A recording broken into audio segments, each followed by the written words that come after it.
They have falconers, like 3 full-time falconers that are outside that are just like mercenaries for pigeons and squirrels and shit that want to like live and nest on the outside of it. Really? Yeah. Like that's their full-time job? It's their full-time job. Like they just walk around with a falcon and then it comes back with.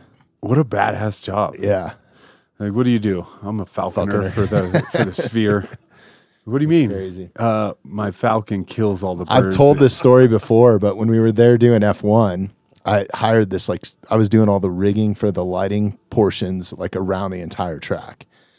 So you couldn't, like, drive a golf cart or anything on the track. So I had, like, a beach cruiser, and this dude that I hired had this little electric, like, scooter thing. I was like, I'm not riding that thing. It's fucking gay. No disrespect, Sean. You didn't want to get behind him and hold on to his hips? But this dude has a beard that comes down to, like, his belly button. Oh, you right? could have wrapped around and held his beard. So when he rides, it would part. So we're going into the sphere for the first time, like in the middle of the day to go check it out because the staging people were in there building some shit that we were going to hang stuff on. And he's coming in. We're coming in hot because we had a lot of shit to do. But his beard just was parting, right? And all of a sudden, this falcon comes out of fucking nowhere, like talons out and everything, and almost like took off his face, dude. It was going after his beard? Or it was going after his beard. I think the falcon thought it was like a pigeon. Oh, that's the day I decided to shave it. Sean's like this gruff, old, salty dude, and he's like, oh, fuck, like screaming like a girl, right? Like almost wrecks. And then he almost gets in a fight with the falconer because the guy's like, hey, don't swing at my bird or some shit. Yeah. He's like, control your fucking falcon. It was just the funniest moment. Those birds are terrifying. Oh, my God, dude. When I was in Qatar, funny story, it was right after I fought Joe Riggs, so I got the like fight night bonus, everything. I got paid out big, and then I did a seminar in Qatar. So I used to train one of the royal family members here in Colorado, who was here for college. No shit. And then like never wanted anybody to know that he was part of the royal family. Just wanted to be a normal dude, but would also show up in Lambos and Ferraris and. I just want to be a normal rich guy. And then like the gym that we trained at, it was like coming to America. He would have people deliver boxes of gear to the gym. It was really cool. Like he was a really nice, generous guy, very normal. If you talk to him, you would never know. He would never mention it, but always had like extravagant, nice stuff. Just oil money, right? I mean, I don't know. Yeah. Real estate money. They're big in real estate. They have a palace in England, bigger than Buckingham Palace. The Qatari Palace is bigger than Buckingham Palace. Dude. Yeah. Yeah. But anyways, fast forward a couple years, he goes back home, and he was doing MMA at our gym. And one thing that he liked is that this was at GUM MMA, so GUM. Okay. Back where Brandon Royval first came in as like a teenager, and Chase Hackett, Nick, there was a bunch of guys. Was this the place where there was like an Italian restaurant like next door or something? Yeah, same place. Okay, yeah. So tiny. I mean, the gym was 1,500 square feet, probably. Double the size of this studio. And but Brad was in like the early UFCs. He was a black belt in jiu-jitsu, and back then you couldn't find that. And my mom had actually introduced me to this guy because she worked at a car dealership. And so he was always there buying cars, like different cars. And he told her that he like loved MMA, was obsessed with it. And so she's like, oh, my son fights. And that was like before the UFC, but I was in the higher like regional level. I was going to Canada and stuff, kind of on my way. So I talked to him because he called me, and he told me that he was paying, I forget what gym he was going to, somewhere in Colorado. I'm sure it's not around anymore. But they knew he had money and were obviously taking advantage of him. He was paying like $300 like $6,000 a month to train. Well, I mean, this was way back in the day, too. He was paying like $300 a month. And I was like, dude, my gym's $100. And I've never even heard of that one, like, or anything. So he started coming, and like his favorite part about the gym is that nobody gave a shit what he rolled up in or anything. Like he got his teeth knocked out, which is part of what ended it because he had to go back home to get his teeth fixed. Oh shit. But we had this crazy like rocker dude with like long hair, like tatted all the way, like face down. Didn't give a shit. I don't care how much money you got. Like they're beating you up. It's awesome. I forget where I was going with it, but fast forward years later, he contacted me and he was like, hey, I want to fly you out. He has the only MMA gym in Qatar. Really? Yeah. I don't know about now. This is back then. And he was trying to make it like more of a sport there and like build it. So he was like super passionate, which is awesome. And so he flew me out for a seminar. And then I don't know if you ever met Chase Hackett. He moved out of here now, but grew up with him. Him and I were roommates. But Okay. he's a black belt in jiu-jitsu. He fought professionally. He fought on the Ultimate Fighter and stuff. But so I was like, yeah, let me bring somebody else too so I can help like show things. So Chase and I went for a week and it was awesome. Were you guys staying in the palace and everything? Or? No. Oh, okay. No, he's pretty far removed. Like he'll never be king. But I mean, he's not hurting ever. That money is insane because I've done some private shows at some palaces. Insane. And I had, one of the coolest trips to the Middle East because he had been here for college and school for so long. When we were there, he was like, listen, anything you guys want to ask me, you can ask me. He's like, not offended. You can ask about religion, this, that. He's like, open book. And then maybe some of that I shouldn't share on here, but what I will say is it was a really cool experience in like learning the culture.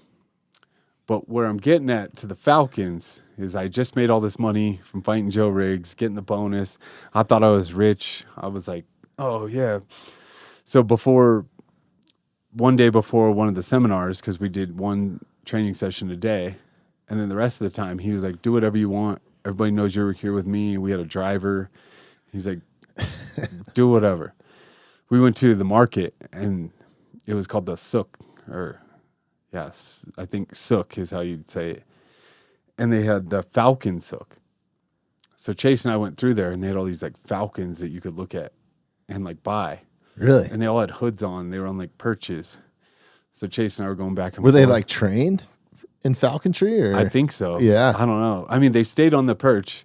They were like tied on there, but like the string was long. They could have gone off if they wanted. And so I was telling Chase, I'm like, hey, I'll give you $500 to go pet that thing right now. And like, it's just staring at us with a hood on. Like, and I mean, their beaks are long. Oh, and they're their crazy. claws are long. And he like started to go near it. And of course it like stared at him again, even though it had its eyes covered. It knew exactly where he was. And he was like, no, I'm not doing it. No chance. And then I looked and one of them was like $2,000. So I was like, oh shit, I think I'm going to buy a falcon. That's And awesome. luckily he talked me out of it because I had this whole idea in my head. I was like, I'm going to have this falcon. I'm You're gonna do all this smuggle it cool back to the shit. States and Yeah, I shit? was like, I'll get it back. And Chase started going through like, dude, do you know how much that's going to cost to fly, everything? And I was like, God. oh, you're right.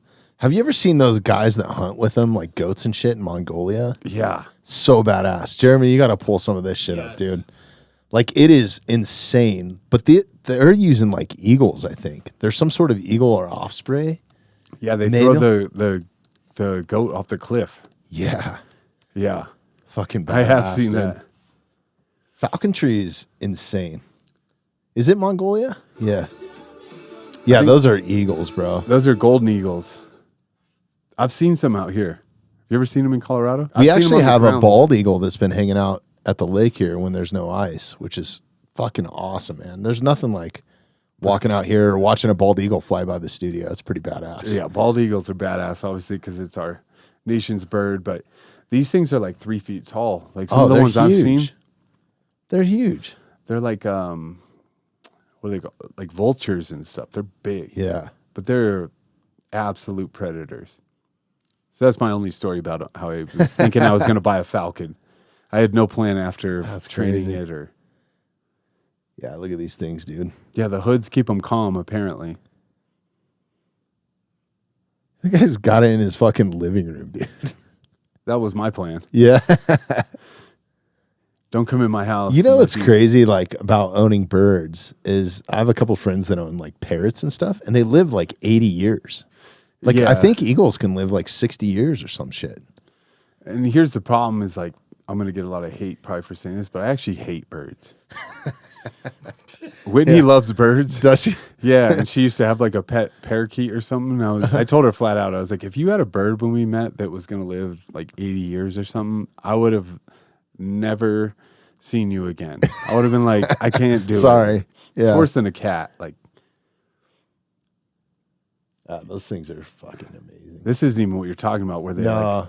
where they drop them off the cliff and then they fall to their death. Yeah, it's insane. Look up like Eagle Cliff. I think it's in India. So Maybe. they're not actually like trained birds. That's what they do wild. Oh, right. They snipe them off the cliff, but eagles have figured out if they just pull them enough to drop them off the cliff, they die. The animal kingdom is crazy. Look at that. So awesome. What is that, 100-pound? Damn, goat? dude. Yeah, they let it fall to its death. Then they and he purposely hung on to it so it hit like head first. Yeah. Did you see that? Yeah. Play that back. So this eagle grabs it by the legs and he holds onto it until they're almost because he could let to go the right rock. there. Because that thing's trying to get back to its feet. Look at that. Boom. Then let it go. Get a little bounce out of him. So it's fucking smart, dude. That is genius. You don't Yeah. have to kill it. You just got to drop it to its death. That's wild. Yeah. Yeah, dude. Like Nature is Metal is probably my favorite Instagram follow of all time, dude. So badass. The one thing that I really kicked myself in the ass for not hitting Beto up or pulling a friend card at one point is he made a series of Nature's Metal knives, and they're sick, dude. Oh, really? Yeah, it has like their logo on it. It was like a number limited edition.